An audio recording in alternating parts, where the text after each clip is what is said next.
Et donc, ces valeurs autorisées, permises, reconnues, hein, tout ça est synonyme par le CAN, elles vont dépendre de ce qu'on appelle le nombre de bits.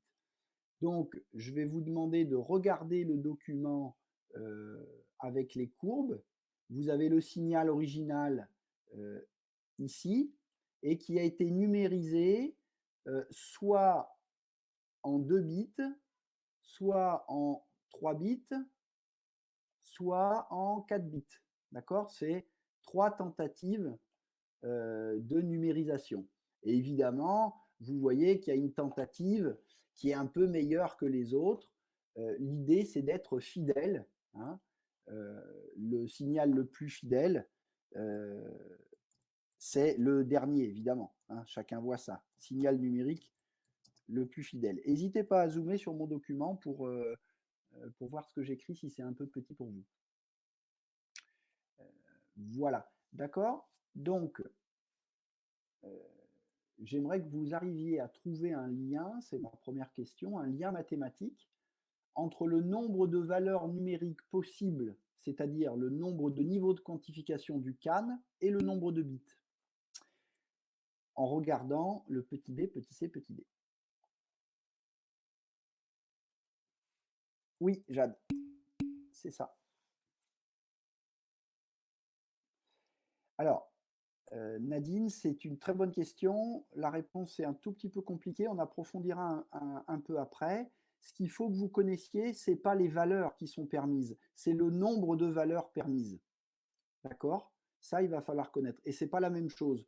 Parce que si tu connais, par exemple, tiens, regardez, si on numérisait votre note, enfin d'ailleurs, votre note, elle est. Ah non, elle est pas. Allez, on va dire que votre note est analogique parce que si j'ai envie de vous mettre une note égale à 12,3997, je pourrais. Le plus souvent, on va numériser entre guillemets votre note et on va l'arrondir à 12,5 par exemple. Bon, mais ça c'est si je vous notais au demi-point, le nombre de valeurs permises, ce serait 40 dans l'intervalle entre 0 et 20. D'accord? Donc 40 valeurs permises pour vous noter. Si je vous note entre 0 et 20, ça fait que la granulométrie de votre note serait à un demi-point près. Mais si je garde ces 40 valeurs permises, mais que je vous note entre 0 et 10, eh bien 40 valeurs que vous répartissez entre 0 et 10, vous allez avoir une granulométrie de notation de 0,25. D'accord? Donc, les valeurs permises à ce moment-là, ce sera 0, 0,25, 0,5, 0,75, etc. Mais ce qui est important, c'est que dans les deux cas, j'aurai 40 valeurs permises qui va dépendre de mon nombre de bits de conversion analogique numérique. Je ne sais pas si l'analogie vous convient, mais voilà comment je peux expliquer les choses. Alors, ce qu'il faut regarder, c'est les escaliers sur le document BCD. Essayez de regarder le nombre d'escaliers que vous avez, ça correspond en fait au nombre de valeurs reconnues par le convertisseur analogique B, C ou D. Et essayez de faire un lien mathématique entre le nombre de bits et le nombre de valeurs. Comptez déjà le nombre de valeurs permises.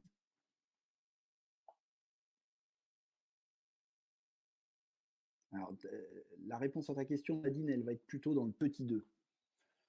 Alors, répondez-moi par chat, là. Combien de valeurs vous voyez sur le document B? On le devine aux escaliers. Alors, Fleur, tu dis 3. Est-ce que tu pourrais entourer les 3 valeurs avec un crayon? Fais-le pas en bleu, hein, fais-le en orange, en rouge. Fais-le pas en rouge, parce que je vais garder moi la couleur rouge, comme ça vous savez que c'est moi. Alors, sur le document C, il y a beaucoup plus de valeurs, hein. Alors, Fleur, tu as presque raison, tu as oublié cette valeur-là. D'accord? Hein? Et c'était noté quelque part, regardez, je le souligne, on précise que le niveau intitulé 0 est une valeur permise. OK? Donc ça, c'est bien une valeur que va prendre le signal. Et cette valeur-là correspond aux valeurs très basses du signal analogique. Donc j'ai 1, 2, 3, 4 valeurs possibles quand je suis sur un codage en 2 bits. OK? Alors combien vous envoyez sur le codage en 3 bits?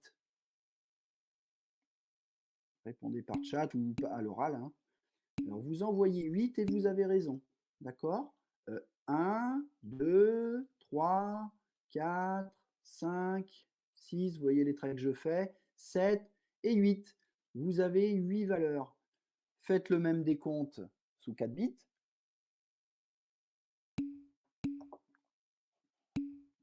Exact, 16 valeurs. Alors, on devrait arriver à faire le lien mathématique. Est-ce que vous arrivez à le faire? Entre le nombre de bits et le nombre de valeurs. On multiplie par 2 à chaque fois. Oui.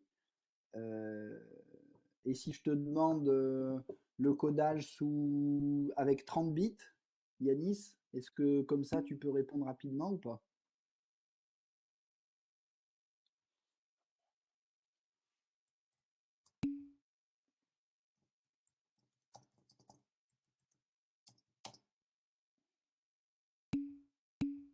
Exact.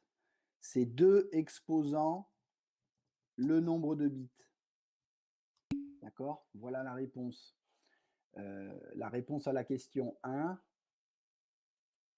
nombre de valeurs permises, c'est 2 exposant le nombre de bits. 2 exposant le nombre de bits. C'est-à-dire que si vous avez 2 bits, 2 exposant 2, ça fait 4. Si vous avez 3 bits, 2 exposant 3, c'est 2 fois 2 fois 2, ça fait 8. Si vous avez 4 bits, 2 exposant 4, ça fait 2 fois 2 fois 2 fois 2, ça fait 16. Donc vous pouvez assez facilement, quand on vous dit, bah voilà, le codage se fait sous 10 bits, 12 bits, 16 bits, vous pouvez très rapidement, avec votre calculatrice, en faisant 2 exposant le nombre de bits, avoir le nombre de valeurs. Après, la question de Nadine tout à l'heure était pertinente. Comment se répartissent les valeurs permises? Eh bien, ça va dépendre de l'amplitude du signal analogique et du nombre de valeurs. Euh, Par exemple, la question 2, là, on vous dit si ce signal-là, si son amplitude totale valait 5 volts, que vaudrait le pas de quantification? Alors, le pas de quantification, là, moi, je zoome pour pouvoir le représenter. N'hésitez pas à zoomer. Le pas de quantification, je le fais sur le document C. C'est ça. Là. D'accord? Vous le voyez? Le pas de quantification, c'est ça. Si vous avez 8 valeurs, eh bien, votre pas de quantification, il va valoir le total de ce que vous devez répartir, parce que vous allez répartir ces valeurs uniformément sur vos 5 volts, d'accord? Divisé par 8. OK? Alors là, hop, je n'ai pas pris la peine de sortir une calculatrice, j'aurais dû. Je le fais. Ça fait 0,625. D'accord? 0,625 quoi? Volts. Donc je résume. Si j'ai une amplitude de signal de 5 volts et que je code sous 3 bits, mon convertisseur analogique ne va connaître que 8 valeurs. C'est tout, c'est comme ça. Il va répartir ces 8 valeurs sur ces 5 volts. Ça veut dire qu'il va faire des arrondis à 0,625 volts près. Jade, tu as entendu là ce que j'ai dit? C'est-à-dire que le convertisseur analogique, il ne connaît pas toutes les valeurs entre 0 et 5 volts. C'est pas possible. Il en connaît que certaines. Si tu le codes, si tu le règles en 3 bits, il va connaître 8 valeurs.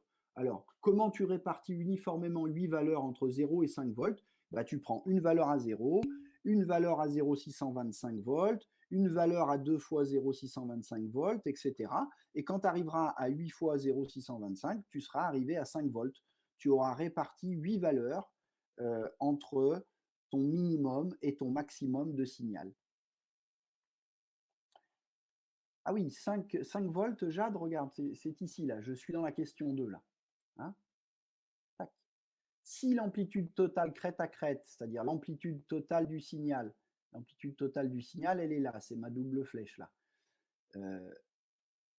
Si elle valait 5 volts, admettons, hein, et que je code sous 3 bits, eh bien, mon pas de quantification ici vaudrait 0,625 volts. D'accord? Vous répondez au pas de quantification avec 2 bits et 4 bits? Alors, hop, Yanis nous a déjà donné la réponse. Il a raison. Sous 2 bits, le pas de quantification serait plus grand. Regardez, le pas de quantification sous 2 bits, il est ici. Il est plus grand et il est 2 fois plus grand puisque j'ai 2 fois moins de valeur. Alors là, on fait des arrondis à 1,25 volts près. Hein, c'est pas terrible. Hein. Et puis, moitié moins que 0,625, 5 divisé par 16 pour le pas de quantification ici. D'accord? Voilà. Donc, vous voyez que ce n'est pas si compliqué que ça. Il faut bien comprendre que le convertisseur analogique ne peut pas tout connaître, donc il fait des tranches. Voilà pour cette première page. J'ai une question. Vas-y, Fleur. Là, pour avoir les résultats que Yanis nous a donnés, dans Oui, quand tu vas sur 2 bits, il fallait faire 5 divisé par 4, du coup? exactement. Oui, 5 divisé par 4, ça fait 1,25. Et ce que j'ai écrit là en bas à droite, 5 divisé par 16, eh bien, ça va nous faire du 0,3125. Et du coup, on n'a pas besoin de savoir que c'est sur 2 bits, si? Comment ça? Bah, on n'utilise pas le 2 dans notre calcul. Ou alors on a besoin du 2 pour trouver le 4, c'est ça? Ah ben, c'est ça, c'est ça. Hein, il y a 2 calculs intermédiaires. Nombre de valeurs, c'est 2 exposant 2, c'est-à-dire 4 valeurs. Et le pas de quantification, c'est le total de 5 volts divisé par 4, le nombre de valeurs. Voilà. Yanis vient de repréciser et je suis Ouais, d'accord avec ce qu'il reprécise. merci. Ok, alors deuxième page du cours, si vous avez compris ça, le plus dur est passé, presque. Hein. Alors la deuxième page, vous l'avez peut-être sous les yeux. Et pourquoi? Ah oui, tiens, c'est bizarre ça. Bon, la deuxième page n'a pas été codée, c'est pas grave. Tac. Alors là, voilà. Donc ensuite, une fois que vous avez fait cette quantification, eh bien, je vous disais, on fait un arrondi par exemple à 4 bits sur 0,620, on fait des arrondis à 0,625 volts près, sauf qu'un ordinateur ne connaît pas les volts et ne connaît pas les décimales. Lui, ce qu'il connaît, c'est simplement des successions de 0 ou de 1. Alors, si on regarde le tableau ici, là, qu'est-ce que c'est qu'un langage binaire? Alors, un langage binaire, ça vient du mot bit. Hein. Ça veut dire que qu'est-ce que c'est qu'un bit? Quelles sont les valeurs numériques possibles pour un bit? C'est 0 ou 1. Vous avez ces deux possibilités-là. Si vous utilisez 2 bits, alors imaginez que ce soit des cases, et dans la case, vous écrivez un 0 ou un 1. Bon, bah, vous avez 4 possibilités si vous avez 2 cases, 2 bits. Hein. 0, 0, voilà, vous écrivez un 0 dans chaque case. Deuxième possibilité, dans la deuxième case, vous mettez un 1, 0, 1, 0, et 1 et 1. Vous avez 4 possibilités. C'est ce qu'on disait tout à l'heure, 2 exposant 2 possibilités. D'accord? Imaginez maintenant sous 3 bits 3 cases dans lesquelles vous n'avez le droit d'écrire que un 0 ou un 1. Voilà, c'est le langage binaire qui ne sait écrire que tout ce que vous faites d'extrêmement compliqué sur ordinateur, y compris ce qu'on fait là, parler à distance, interagir sur un tableau à distance. L'ordinateur, lui, ne voit passer que des 0 ou des 1 rangés dans des cases.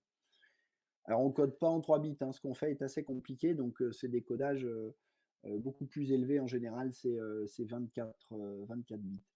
Donc, ça donne beaucoup de possibilités. Sous 3 bits, vous avez 3 cases. Donc, vous pouvez mettre 0, 0, 0, 0, 0, 1, 0, 1, 0, etc., etc. Il y a 8 possibilités. Alors, je vous demande, pour voir si vous avez compris, première question, d'écrire les 16 possibilités pour un codage à 4 bits, avec 4 cases dans lesquelles vous écrivez des 0 ou des 1. Ici, j'ai un trait tracé en bleu que je repasse là.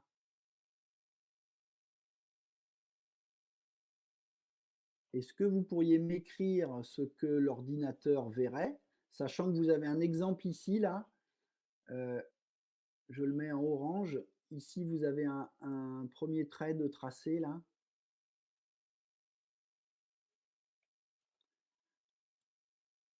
Et voilà ce que ça donne ici.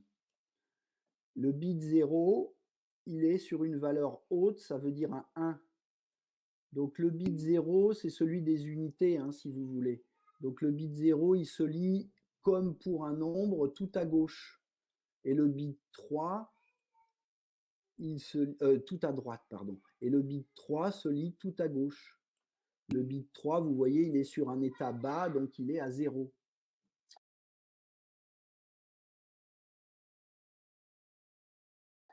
Est-ce que vous pourriez m'écrire, deuxième question, sur le trait bleu, ce que l'on lirait numériquement?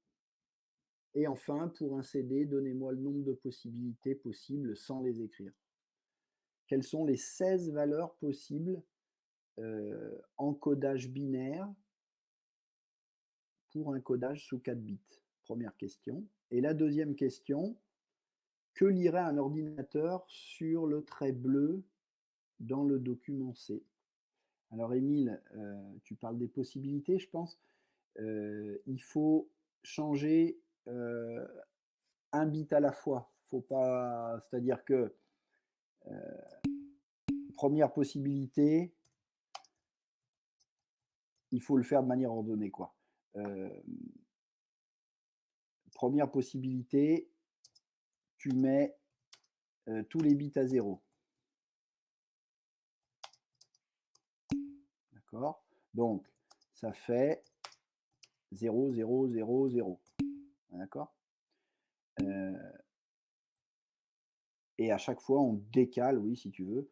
Heu, ensuite, on change l'écriture du 1er bit. 0, 0, 0, 1. Voilà, OK? Après, tu changes l'écriture du 2e bit et tu remets le 1er à 0. OK? Ensuite, 0, 1, 0, 0, hop, 1, 0, 0, 0. Voilà. Là, j'ai fait passer chacun des bits sur 1 quand les autres sont sur 0.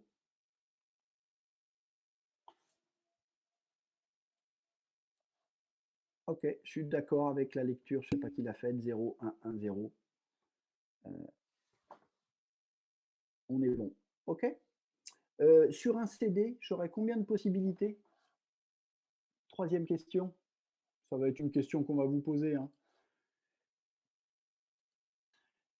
Du coup, le nombre de possibilités, Yanis propose 65 536. Alors, c'est juste, j'imagine qu'il a fait les choses correctement. Yanis ne marque rien. Est-ce que quelqu'un d'autre peut justifier comment est-ce qu'il a trouvé 65 536? En 2 exposant 16, hein, pour, le 65 536 valeurs.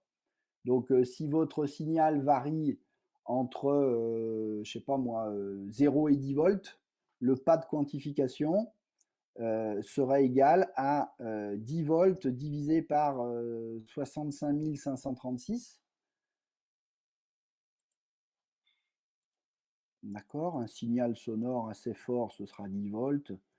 Donc ça nous fait du 0,15 millivolts.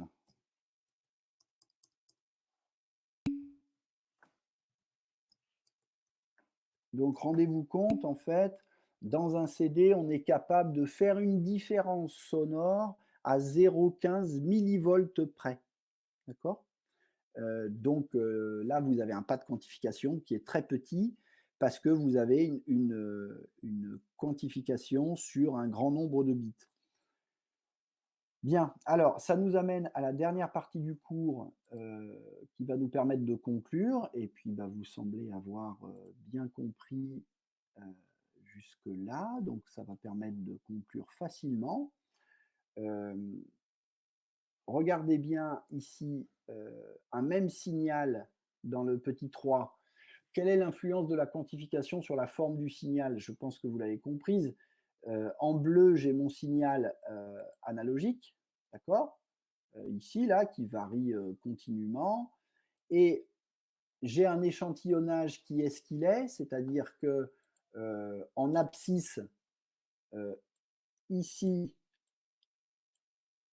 j'ai ce qu'on a appelé la semaine dernière, le pas, d'échantillonnage, hein. C'est la durée d'échantillonnage qu'on a appelée, TE, la durée d'échantillonnage. Elle est la même, pour les 2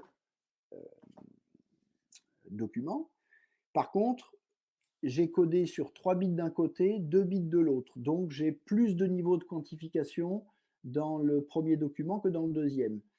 Et l'effet est que, quand je reproduis ma courbe en escalier qui est mon signal numérique, eh bien dans un cas, je suis un petit peu mieux que dans l'autre, le signal analogique. Il y a même un cas là sur 2 bits où le signal est quand même vraiment moche.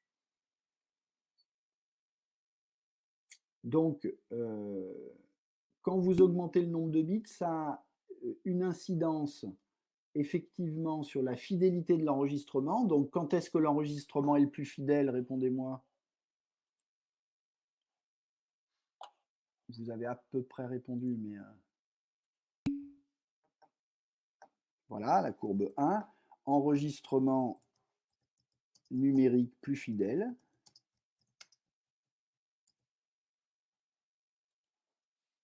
Car nombre de bits de codage plus grand. Et au niveau de la taille du fichier informatique, le fichier numérique, dans quel cas vous aurez le fichier le plus léger?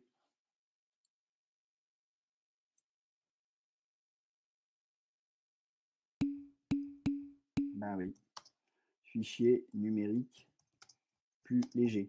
Donc en gros, dit autrement, vous ne pouvez pas avoir le beurre et l'argent du beurre. Vous ne pouvez pas avoir un fichier numérique léger et fidèle. C'est l'un ou l'autre.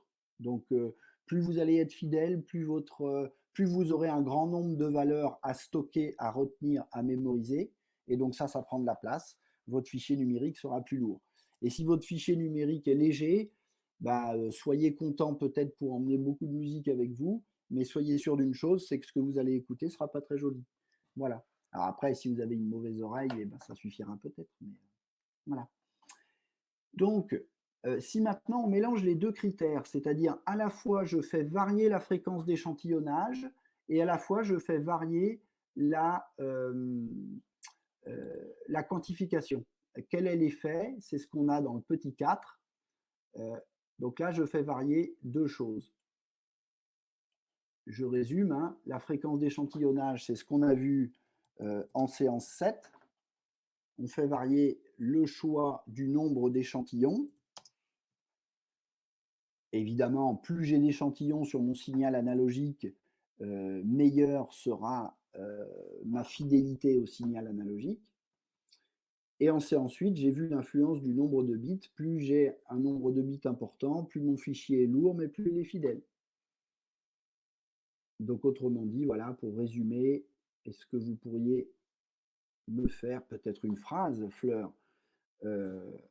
À l'aide de ces 3 enregistrements, je rajouterai un S à enregistrement, hein, ce sera plus joli. Expliquer comment choisir les paramètres de numérisation pour obtenir un fichier audio de qualité optimale. Je vous laisse proposer une réponse.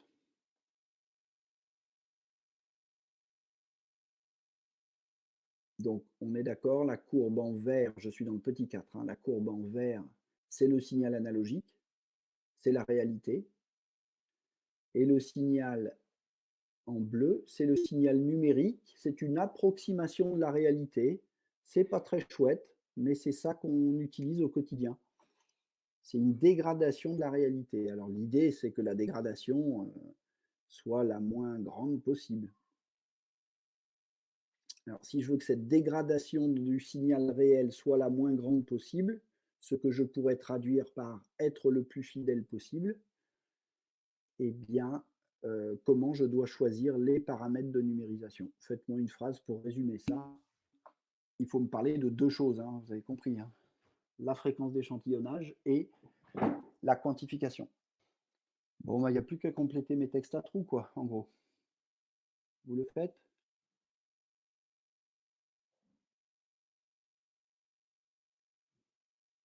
Il faut 2 choses, hein, pour numériser de manière la plus fidèle possible. Que faut-il sur la fréquence d'échantillonnage? Que faut-il sur la quantification? Ce qui correspond à un temps d'échantillonnage très petit.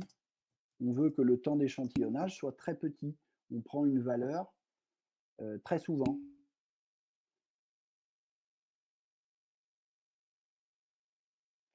Donc on est tous d'accord sur la fréquence d'échantillonnage. Là, vous avez répondu correctement. Maintenant, sur la quantification, que faut-il faire? Quel est le morceau qui sera rendu le plus fidèlement possible? Le 1, le 2, le 3. Voilà, Yanis a raison. Tu peux même enlever ton point d'interrogation. Il faudra faire une quantification sur un nombre de bits le plus élevé possible. Et là, vous voyez qu'à 16 bits, vous avez un nombre de valeurs verticalement là, en tension qui est important. Donc, vous avez un pas de quantification qui est petit. Voilà. Je complète la réponse de Yanis pour avoir un pas de quantification le plus petit possible. Regardez le morceau numéro 2. Vous avez une quantification sur 16 bits. Donc, vous avez une grande finesse pour choisir la valeur en ordonnée. Par contre, vous avez une fréquence d'échantillonnage qui est assez faible de 8 kHz. Donc, vous prenez un échantillon assez peu souvent. Donc, ça ne va pas vous faire un signal très fidèle à la réalité. Parce qu'il y a un des paramètres qui n'est pas bon, c'est la fréquence d'échantillonnage. La fréquence d'échantillonnage n'est pas assez élevée. Le morceau numéro 3, vous avez une fréquence d'échantillonnage élevée. Vous prenez assez souvent un échantillon dans votre signal analogique, mais vous codez très mal sous 4 bits. Donc, vous avez peu de possibilités. Vous êtes obligé de faire beaucoup d'arrondis pour que votre canne choisisse la valeur qu'il connaît dans l'échantillon. Et donc, vous avez une courbe en escalier qui est un peu meilleure, mais relativement moche encore. Et quand vous couplez les deux, vous êtes à la fois, c'est le morceau 1, vous êtes à la fois sur 16 bits et sur 44,1 kHz. Et bien là, vous avez une courbe numérique qui n'est pas parfaite, hein, mais qui s'approche un petit peu mieux de la réalité. Donc typiquement, ça, c'est l'enregistrement d'un CD. Donc vous avez quelque chose qui est dégradé par rapport à la réalité, mais qui s'approche suffisamment de la réalité pour que votre oreille ne voit pas trop la différence. Alors vous avez des petits liens là, atier-click.fr que vous pourrez mettre chez vous là dans votre navigateur. Vous pouvez entendre les 3 morceaux avec ces codages-là. Et bon, à l'oreille, c'est un peu subtil à entendre, mais on sent quand même l'effet de la quantification et l'effet de l'échantillonnage. Le morceau 1 est clairement le plus fluide à entendre, le plus facile à entendre.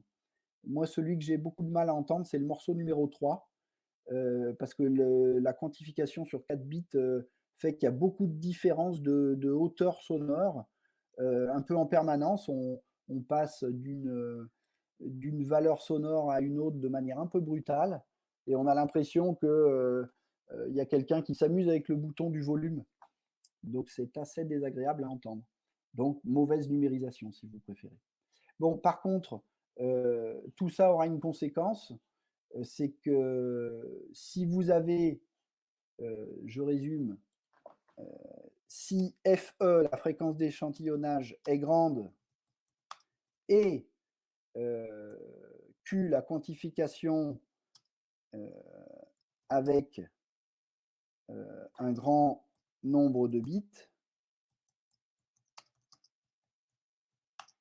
alors il y a une conséquence, le fichier numérique sera lourd.